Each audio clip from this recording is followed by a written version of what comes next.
રોજ ગણપતિ વિસર્જનનું જે વિસર્જન ભાડભૂત ખાતે કરવામાં આવી રહ્યા છે, એના અનુસંધાને મેં સમગ્ર બંદોબસ્તના સુપરવિઝન અને બંદોબસ્તની જે સ્કીમ છે એનો અભ્યાસ પણ કર્યો છે.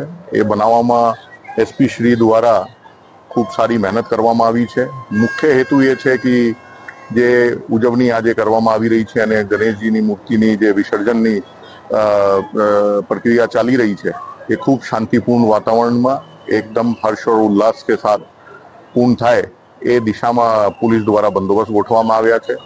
સાથે સાથે જેટલી પણ વ્યવસ્થાઓની જરૂરત છે, જે રીતે કે મોડી રાત સુધી આ વિસર્જન ચાલવાનું છે, તો લાઇટિંગની વ્યવસ્થા અને બીજા ઇન્ફ્રાસ્ટ્રક્ચર જે છે, ક્રેનથી માંડીને અને એડ્યુકેટ ડિપ્લોયમેન્ટ ઓફ ફોર્સ, એ પણ એસપી શ્રી દ્વારા કરવામાં આવ્યા છે.